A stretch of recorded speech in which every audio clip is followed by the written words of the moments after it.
semua.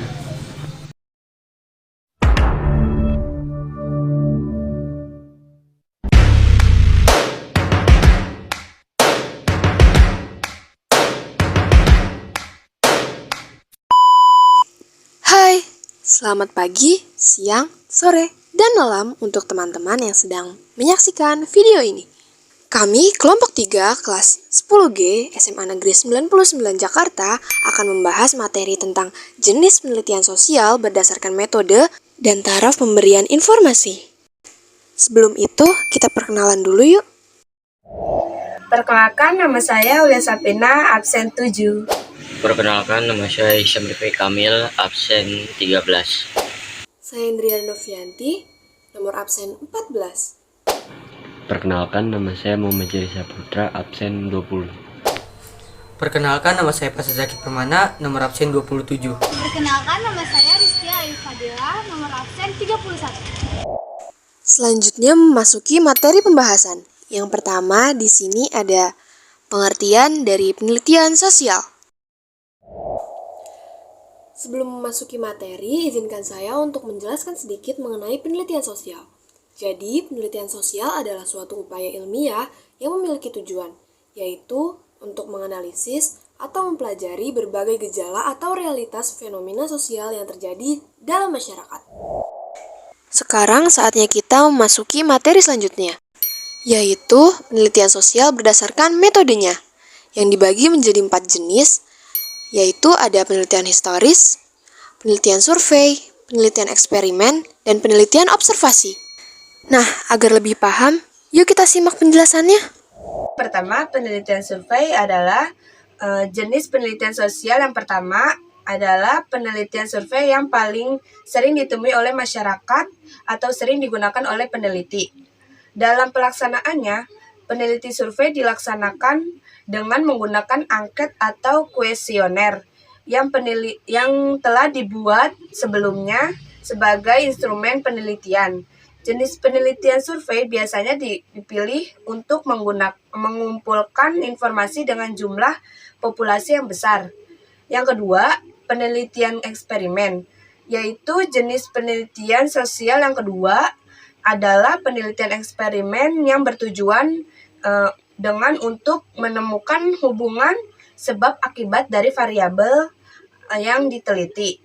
Selain itu, jenis penelitian eksperimen pada umumnya digunakan untuk memeriksa hipotesis dari penelitian tersebut. Dengan begitu, data yang diperoleh peneliti memiliki peran penting untuk menentukan relevansi dari teori maupun hipotesis yang berlaku. Penelitian historik. Fokus kajian penelitian historik adalah peristiwa yang telah terjadi di masa lampau. Penelitian ini berdasarkan pada deskripsi, lisan maupun tulisan dari objek penelitian. Penelitian ini bertujuan untuk membuat rekonstruksi masa lampau secara sistematika, objektif. Contohnya, penelitian tentang stratifikasi sosial pada masa penjajahan Belanda. Selanjutnya yaitu ada penelitian observasi. Penelitian observasi merupakan penelitian yang memiliki tujuan memperoleh data konkret secara langsung di lapangan. Melalui penelitian observasi ini, peneliti dapat memperoleh gambaran tentang kehidupan sosial suatu masyarakat yang sulit diketahui melalui metode-metode penelitian lainnya.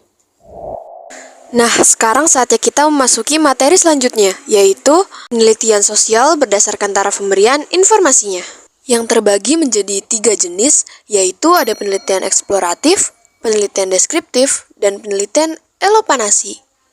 Agar lebih jelas, yuk kita simak penjelasannya.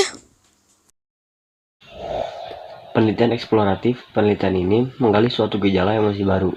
Mengingat bahwa topik yang akan diteliti merupakan topik yang baru, maka penelitian ini sifat kreatif, fleksibel, serta terbuka pada berbagai informasi yang ada. Penelitian ini biasanya menghasilkan teori-teori baru atau pengembangan dari teori yang sudah ada. Penelitian ini biasanya diidentikan dengan penelitian yang menggunakan pertanyaan apa dan siapa. Tujuan penelitian ini adalah untuk mengembangkan gagasan dasar mengenai topik baru dan memberikan dasar bagi penelitian lanjutan. Penelitian deskriptif. Selain ini, memberikan gambaran yang detail tentang suatu gejala atau fenomena.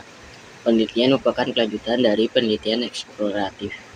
Penelitian eksploratif telah menyediakan gagasan dasar sehingga penelitian ini mengungkapkan secara lebih detail. Penelitian ini diidentikan dengan penelitian yang menggunakan pertanyaan tanda kutip bagaimana. Tujuan dari penelitian ini adalah menggambarkan mekanisme sebuah proses dan menciptakan sepotongkat kategori atau pola. Selanjutnya ada penelitian eloplanasi. Penelitian ini dilakukan untuk menemukan penjelasan tentang mengapa suatu kejadian atau gejala terjadi. Hasil akhir dari penelitian ini adalah gambaran mengenai hubungan sebab akibat. Penelitian ini seringkali diidentikan dengan penelitian yang menggunakan pertanyaan mengapa. Dalam upaya mengembangkan informasi yang ada, tujuan dari penelitian eksplanasi adalah menghubungkan pola-pola yang berada namun memiliki keterkaitan yang menghasilkan pola hubungan sebab akibat. Nah, sampai sini dulu penjelasan dari kelompok kami. Semoga saja apa yang sudah kami jelaskan dapat kalian mengerti dan kalian pahami. Sampai jumpa dan Terima kasih.